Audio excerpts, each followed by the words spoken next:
Hello friends, जय Jagannath. Lakshmipriya Odia blog रे पुणी थरे गोटे नुआ वीडियो को स्वागत करुछि। तो आज आम बनइबा गरमा गरमा इडली सांग को मटर तरकारी ता सांग को नड़िया चटनी। चलते वीडियो स्टार्ट करिया। तो ये गोटे ग्लास रे मु अध ग्लास नहीं जाइछि धला बिरी बा चोपा छड़ा बिरी। तो सेई ग्लास रे मु 3 गुणा अरुआ चाउल नहीं जाइछि। ये 1.5 ग्लास चाउल हो जिवो। मु ताकू एबे पानी रे बतुरेई देबी। तो बिरी चाउल बतुरी जाइछि, आमे ताकू एबे ग्राइंडिंग कर नबा। मु एबे बिरी को फाइन करी भलसे बाटी नेबी। जदि एपर्यंत चैनल को सब्सक्राइब करना ताहले सब्सक्राइब करनियंतु, लाइक करंतु और शेयर करनियंतु। और फेसबुक पेज रे जदि देखुछंती ताहले फॉलो तो निश्चय करनियंतु।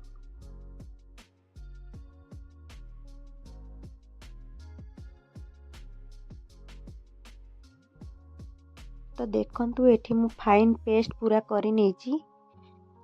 जेमती कि बिरी टोटल खदड़ रहिबनी ताकू आमे ध्यान रखिया दरकार। तो जार रु मु एबे बिरी को सब काढ़ी नेछि गोटे जगह को।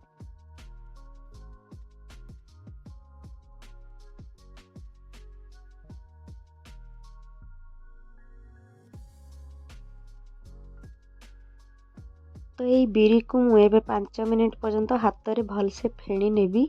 आउ ध्यान रखिबे बिरी बाटिला बेले टिके कम मात्रा रे पानी देबे। जदि अधिका पानी देउछंती ताहले फेणोटा उठिबोनी। आउ ताकू ध्यान रखिबे। तो टिके फेणीबा द्वारा कौन होता है ना, पूरा इडलीटा पूरा तुला परी नरम होता है। तो देखंतु मोर एठी फेण हो जाइछि बिरी। तो एबे मु से चावल को ग्राइंडिंग करिकी फाइन पेस्ट करिकी सेथरे मु गोळेई नेबी।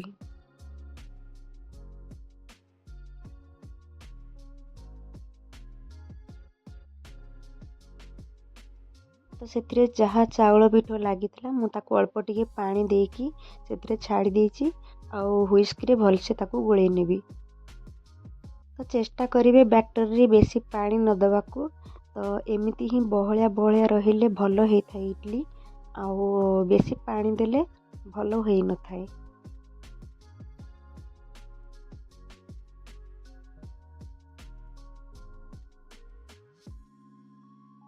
तो देखंतु एठी भलसे पूरा मिक्स हो जाइछि, भलसे मु गोळेई नेछि। तो एबे ताकू मु ढांकुणी देई कवर करनेबी आ ओवरनाइट रखी देबी। तो मटर को मु बतुरेई की रखिथिली। तो एबे मटर आउ आलू को मु प्रेशर कुकर रे छाड़ी देबी। तो ताकू 2टा सीटी आसबा पर्यंत मु देबी। तो मटरटा टिके गोटा गोटा सिझिकी रहिले भल होता है। आउ टिके मटरटा जदि अधिका सिझिबो ताहले मिळेई जिवो, एते भल हि न थाए। तो देखंतु 2टा सीटी आसी सारिया पोरे मु खोलिकी देखिछि। तो परफेक्ट भाव में मटर आलू सिझी जाइछि। तो एतिकी मटरटा रहिले भल, तरकारीटा भी खाया को बहुत भल लगता है। तो देखंतु सकाळ को बैटरटा बहुत बहलिया बहलिया होइछि। तो मु स्वाद अनुसार लुण देकी भलसे गोळेई नेइथिले, मु देखै पारिनी।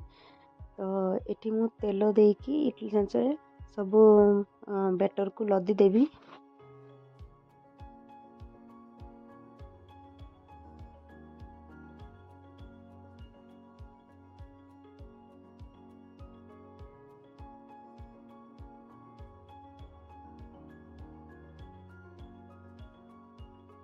तो ये इडली छांचरे पानी गरम हो सारी। तो एबे इडली छांच गुड़ाक मु एबे थोई देबी। ताकू आमे ढांकुणी देकी आमे 15 मिनिट पर्यंत आमे छाड़ी दबा। तो ये 15 मिनिट भी हो गलानी। तो देखंतु इडली पूरा बढ़िया भाव में सिझी जाइछि मोर। तो मु सेपटे मटर तरकारी बनैया पई एठी तेल रे तेजपत्र दे देछि, गोटे जीरा टिके फुटे देछि। तापर मु पियाज को छाड़ी देछि सेतरे। तो मु एबे लाइट ब्राउन हवा पर्यंत मु टिके भल से पियाज को भाजी देबी।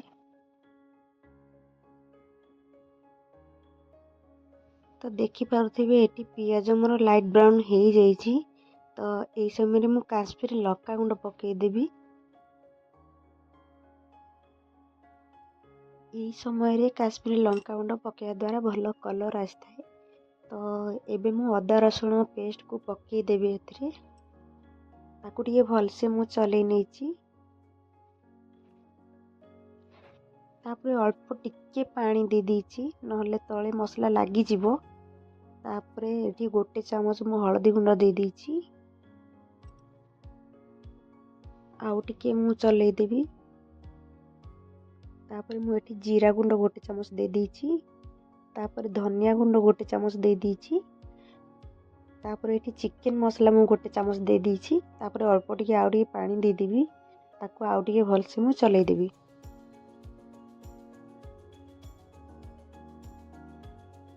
ତ ମସଲା କଷିବା ପାଇଁ ମୁଁ ଏଠି ଆଉ ଅଳ୍ପ ଟିକେ ପାଣି ଆଡ୍ କରିଦେଇଛି। ତ 1 ଟମାଟୋକୁ କାଟିକି ମୁଁ ଏବେ ଆଡ୍ କରିଦେବି ସେଥିରେ। ତାପରେ ଏଠି ମୁଁ ସ୍ୱାଦ ଅନୁସାରେ ଲୁଣ ଦେଇ ଦେଇଛି। ତାକୁ ଆଉ ଟିକେ ଭଲସେ ମୁଁ ଚଲେଇ ଦେବି।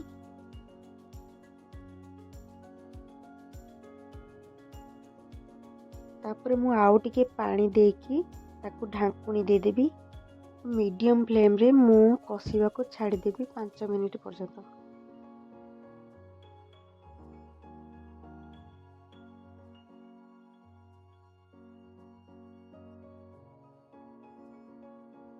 ତ ମଝିରେ ମଝିରେ ଢାଙ୍କୁଣି ଖୋଲିକି ମୁଁ ଏମିତି ମସଲାକୁ ଚଲେଇ ଦଉଛି, ନହେଲେ ତଳେ ଲାଗିଯିବ ମସଲା। ତ ଆଉ 2 ମିନିଟ୍ ପର୍ଯ୍ୟନ୍ତ ମୁଁ ମସଲାକୁ କଷିବାକୁ ଛାଡ଼ିଦେବି। ତ ଦେଖନ୍ତୁ ଏଠି ପୁରା ତେଲ ଉପରକୁ ଆସିଯାଇଛି ଆଉ ବଢ଼ିଆ ଭାବରେ ମସଲା କଷା ହେଇଯାଇଛି। ତ ମଟରକୁ ଏବେ ମୁଁ ଛାଡ଼ି ଦେଇଛି, ତାକୁ ଭଲସେ ଟିକେ ଗୋଳେଇ ନେବି।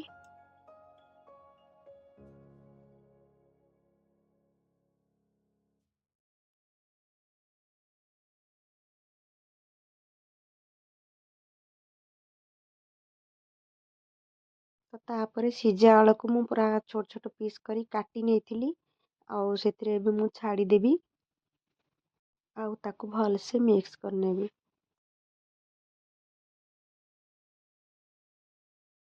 ତ ଦେଖନ୍ତୁ ଆଳୁ ମଟର ଏଠି ପୁରା ମସଲା ସହିତ ପୁରା ବଢ଼ିଆ ଭାବରେ ମିକ୍ସ ହେଇଯାଇଛି। ତ ମଟର ଆଉ ଆଳୁ ଯେଉଁ ସିଝେଇଥିଲି, ତ ସେଇ ପାଣିଟା ମୁଁ ଏବେ ଏଥିରେ ଦେବି। ତ ଆପଣମାନେ ସେଇ ପାଣିଟାକୁ ନ ଫୋପାଡ଼ି ସେ ଆଳୁ ମଟରରେ ଦେବେ, ଆଉ ତାର ବହୁତ ବଢ଼ିଆ ଟେଷ୍ଟ ଆସିଥାଏ।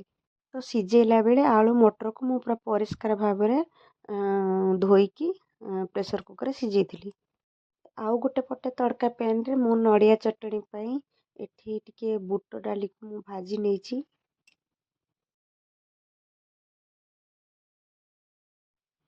ତ ଏବେ ବୁଟ ଡାଲି ଭାଜି ହେଇଗଲାଣି। ତ ଏଇ ବୁଟ ଡାଲିକୁ ମୁଁ ଏବେ ନଡ଼ିଆରେ ପକେଇଦେବି। ତାପରେ ଗୋଟେ କଞ୍ଚା ଲଙ୍କା ଦେଇଦେବି। ଅଳ୍ପ ଟିକେ ଅଦା କାଟିକି ଦେଇ ଦେଇଛି। ତାକୁ ଏବେ ମୁଁ ଫାଇନ୍ ପୁରା ପେଷ୍ଟ କରିନେବି। ତ ଦେଖନ୍ତୁ ଏଠି ବଢ଼ିଆ ଭାବରେ ପୁରା ଫାଇନ୍ ପେଷ୍ଟ ହେଇଯାଇଛି। ତ ସେଥିରେ ଅଳ୍ପ ଟିକେ ମୁଁ ପାଣି ଦେଇ ଦେଇଛି। ତାକୁ ଭଲସେ ମୁଁ ଗୋଳେଇ ନେଇଛି। ତ ଏଠି ଅଳ୍ପ ଟିକେ ମୁଁ ସ୍ୱାଦ ଅନୁସାରେ ଲୁଣ ପକେଇ ଦେଇଛି। ତାକୁ ଆଉ ଟିକେ ଭଲସେ ମୁଁ ମିକ୍ସ କରିନେବି। ତ ଆମେ ଏବେ ସେଥିରେ ତଡ଼କା ଦେବା। ତ ମୁଁ ଏଠି ତଡ଼କା ପ୍ୟାନ୍ରେ ଏବେ ତେଲ ଦେଇ ଦେଇଛି। ତ ଆମେ ଗୋଟେ ଶୁଖିଲା ଲଙ୍କା ସେଥିରେ ପକେଇଦେବା। ତାପରେ ମୁଁ ଏଠି ଟିକେ ସୋରିଷ ନେଇଯାଇଛି। ତାପରେ ସେଥିରେ ଭୃଷଙ୍ଗ ପତ୍ର ଟିକେ ଦେଇ ଦେଇଛି। ତ ଦେଖନ୍ତୁ ଏଇ ତଡ଼କାକୁ ଆମେ ଏବେ ନଡ଼ିଆ ଚଟଣିରେ ଢାଳିଦେବା। ତ ତାକୁ ଆଉ ଟିକେ ମୁଁ ଭଲସେ ମିକ୍ସ କରିନେବି। ତ ଗରମା ଗରମ ଇଟିଲି ସହିତ ତ ଏମିତି ନଡ଼ିଆ ଚଟଣି ଟିକେ ହେଲେ ତ ତାର ମଜା ଆହୁରି ଆସିଯାଇଥାଏ। ଏପଟେ ବି ମୋର ଆଳୁ ମଟର ତରକାରୀ ପୁରା ରେଡ଼ି ହେଇଯାଇଛି।